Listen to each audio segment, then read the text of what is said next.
यहां से उस जहां तक जहां भी जाओगे, हर मोड़ पर हर जगह मुझे ही पाओगे, यानी कि टैक्स। मैडम, सपना था विश्व गुरु बनने का, बन गए हम टैक्स गुरु। और इतना टैक्स जो भारत की आबादी सरकार के खजाने में डालती है, उसके बदले सरकार जनता को देती क्या है, बहुत बड़ा सवाल है। कौन सी ऐसी हाई क्वालिटी सर्विस है जो फ्री ऑफ कॉस्ट जनता को दी जाती है? क्या हमें quality health care free of cost मिलता है? नहीं मिलता। क्या हमें वर्ल्ड क्लास एजुकेशन मिलती है? नहीं मिलती। क्या हमें फ्री वर्ल्ड क्लास ट्रांसपोर्टेशन मिलता है? नहीं मिलता। क्या हाई क्वालिटी रोड्स मिलती हैं? अगर अच्छी हैं तो टोल टैक्स भरना पड़ता है। क्या 24 घंटे 7 दिन बिजली आती है? नहीं आती। तो इतना सारा जो टैक्स सरकार इकट्ठा करती है, उसका करती क्या है? इसलिए मैं कहना चाहता हूं that we in India pay taxes like in developed countries to get services like in sub Saharan countries. Madam, from the moment a child is born to the very moment his family mourns his death, the government is there at every step not to help you but to tax you। और आइए एक रोमांचक यात्रा पे चलते हैं। माननीय वित्त मंत्री जी हर बार मेरे सवालों का जवाब देते हुए मुझ पर तंज कसती हैं और कहती हैं कि शायद ये चार्टर्ड अकाउंटेंट नहीं है, इनकी डिग्री असली नहीं है, तमाम तरीके की बातें मेरे बारे में कहती हैं, निजी हमले करती हैं। मैं उनका बहुत सम्मान करता हूं, मेरे मन में उनके प्रति बहुत आदर है, ओहदे में, हैसियत में, उम्र में, अनुभव में बहुत बढ़िया मुझसे। लेकिन आज मैं इस सीए की डिग्री को किनारे करके सरल भाषा में आम आदमी की तरह इस देश के आम आदमी का दर्द आपके सामने रखना चाहता हूं कि कैसे हमारे जन्म होने से लेकर हमारे मरने तक टैक्स पे टैक्स सरकार हमसे वसूलती है। मैं आपके सामने जीवन के 8 चरण, 8 स्टेजेस ऑफ लाइफ रखना चाहता हूं। फर्स्ट स्टेज ऑफ लाइफ, जब इंसान पैदा होता है, that is the birth stage. बच्चे के पैदा होने से पहले, उसकी आंखें खुलने से पहले जो उसको वैक्सीन लगती है, उस पर 5% जीएसटी लगता है। जिस अस्पताल में बच्चा पैदा होता है, उस हॉस्पिटल के कमरे के चार्जेस पर अगर 5000 रुपए से ज्यादा का कमरा हो तो 5% जीएसटी लगता है। बेबी केयर के आइटम्स पे 5% जीएसटी लगता है। और अगर उसके माता पिता बच्चे के पैदा होने पर मिठाई बांटे तो मिठाई पर 5% और चॉकलेट पर 18%, 28% जीएसटी लगता है। दूसरा चरण जीवन का इन्फेंसी और चाइल्डहुड, यानी कि बचपन।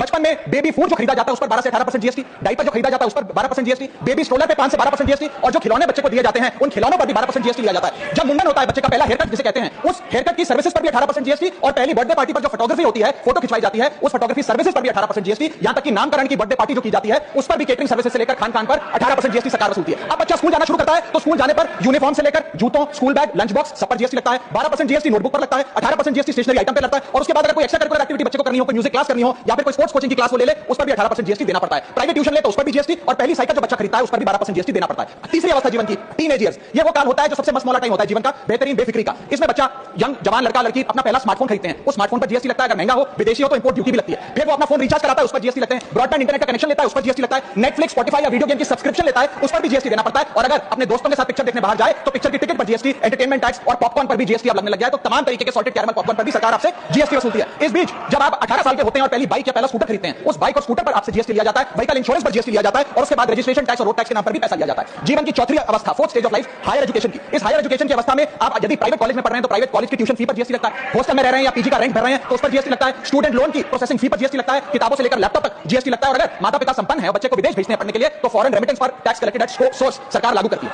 अब आते हैं पांचवी अवस्था पे, जब वो अपना करियर शुरू करता है। ये वो एज है जिसे मैं golden age of direct taxes कहूंगा। अब ये डायरेक्ट टैक्स के जंजाल में आदमी फंस जाता है इस उम्र में, जब उसकी पहली नौकरी लगती है। तो नौकरी में आमदनी अनुसार उसके स्लैब रेट के हिसाब से उस पर टीडीएस पहले काटा जाता है, मानो जेब काटी जा रही हो, और फिर इनकम टैक्स वसूला जाता है। जब पहली बार उसको पगार मिलती है, वेतन मिलता है, वो माता पिता या दोस्तों को बाहर खाने पे ले जाता है, पिक्चर दिखाने ले जाता है, उस खाने के बिल पर भी सरकार जीएसटी वसूलती है। और जैसे जैसे उसकी सैलरी बढ़ती है वैसे वैसे स्लैब अनुसार उसे इनकम टैक्स वसूला जाता है। इसके बाद आज वर्क फ्रॉम होम का कल्चर चल रहा है, तो वर्क फ्रम होम में इंटरनेट बिल्स हो, ब्रीफकेस हो, लैपटॉप हो, इन सारी चीजों की खरीद पर सरकार जीएसटी लेती है। और अगर आप ये पैसा निवेश करें, इस निवेश करने पर आप कोई भी फाइनेंशियल इंस्ट्रूमेंट खरीदें तो सिक्योरिटी ट्रांजैक्शन टैक्स के नाम पर जा रहा है। कोई फाइनेंशियल इंस्ट्रूमेंट खरीदे तो फाइनेंशियल इंस्ट्रूमेंट की खरीद पर सिक्योरिटी ट्रांजैक्शन टैक्स, उसकी ब्रोकरेज पर जीएसटी और फाइनेंशियल एडवाइजरी पर जीएसटी। और जब आप ये फाइनेंशियल इंस्ट्रूमेंट बेचते हैं तो उसके मुनाफे पर सरकार आपसे कैपिटल गेन टैक्स वसूलती है। यहां तक कि हेल्थ इंश्योरेंस और लाइफ इंश्योरेंस प्रीमियम्स पर भी सरकार आपसे जीएसटी लेती है। इसी सरकार के मंत्री माननीय गडकरी जी भी सरकार से यही गुजारिश कर रहे हैं कि इंश्योरेंस प्रीमियम पे कम से कम जीएसटी हटा दिया जाए। इसके बाद इंसान अपने जीवन की छठी अवस्था में आता है, यानी कि मिडिल एज। इसमें उसकी आमदनी भी पीक पर होती है और उसका टैक्सेशन भी पीक पर होता है। अप्रेजल होता है, प्रमोशन होता है, बोनस मिलता है, और हाई टैक्स स्लैब के चलते वो अपनी कमाई का एक अधिकांश हिस्सा इनकम टैक्स में सरकार को जमा कराता है। इस दौर में इंसान गाड़ी खरीदता है, घर बनाता है। जब गाड़ी खरीदता है तो जीएसटी देता है, रोड टैक्स भरता है,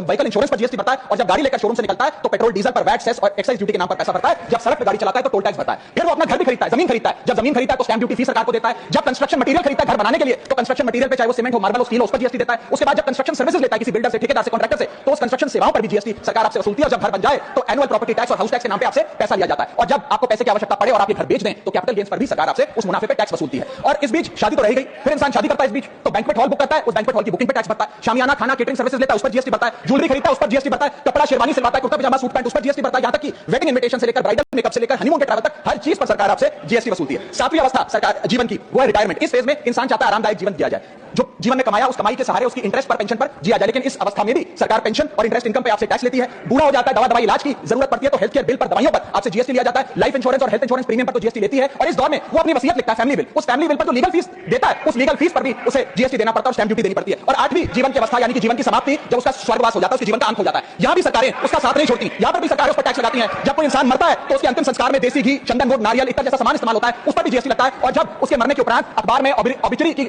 इश्तिहार छपाया जाता है, उस पब्लिकेशन ऑफ ऑबिचुरी न्यूज़पेपर पर भी 5% सरकार जीएसटी लेती है। और मरने के बाद जब प्रॉपर्टी उसके बच्चों को या परिवार वालों को दी जाती है, उस म्यूटेशन पर भी सरकार आपसे ड्यूटी सेस लेती है। यह है life cycle of taxation model. लेकिन मैडम सबसे जरूरी बात यह है कि इतना टैक्स देने के बाद सरकारें हमें देती क्या है? मैं जानता हूं कि टैक्स सरकार के लिए जरूरी है, सरकार के लिए नहीं, जितनी सरकारें इस देश में रही सबने टैक्स लगाकर जनता से पैसा लिया। टैक्सेस वास्तव में जरूरी है, लेकिन सवाल यह है कि क्या ये टैक्सेस हमारी इकोनॉमी को बढ़ा रहे हैं या हमारी इकोनॉमी को खा रहे हैं? क्या इससे हमारी जिंदगी बेहतर हो रही है या हमारी जिंदगी बदतर हो रही है? इतने टैक्स लगाने की वजह से आज हमारी आमदनी घट रही है, इस वजह से खपत गिर रही है, कंजम्पशन गिर रही है, डिमांड नहीं बढ़ रही है, प्रोडक्शन गिर रही है। इस वजह से पूरा इकोनॉमिक साइकिल जो हमारा इकोनॉमी का चक्का है वो धीमा हो गया। मैडम इस देश में समाप्त कर रहा हूं, इस देश में मैं मेरी पार्टी का टाइम से आप ले लीजिएगा, मेरी पार्टी का टाइम से ले लीजिएगा। मैडम इस देश में 80 करोड़ जनता 5 किलो फ्री राशन के सहारे जी रही है। आपको जान के अचंभा होगा, इस 80 करोड़ जनता से भी ये सारा जीएसटी लिया जाता है, दिन प्रतिदिन लिया जाता है। जो आज मैंने पढ़ के सुनाया, सिर्फ अमीर नहीं, गरीब से गरीब आदमी भी जीएसटी देता है। और अंत में मैं बस इतना ही कहना चाहूंगा कि क्योंकि इतना टैक्स लगा लगाकर सरकारें जनता का खून चूसती हैं, उस वजह से आज एफएमसीजी की सेल्स घट रही है, एफएमसीजी के स्टॉक गिर रहे हैं, कंजम्पशन डाउन हो रही है, नई गाड़ियों की सेल श्रिंक कर रही है, तमाम तरीके की जितनी भी न्यू परचेजेस होती हैं उसमें मंदी देखी जा रही है। सरकार को जीएसटी कम करना चाहिए, कम करेंगे तो जनता की जेब में पैसा आएगा तो मांग बढ़ेगी, खपत बढ़ेगी और इकोनॉमी का चक्का चलेगा।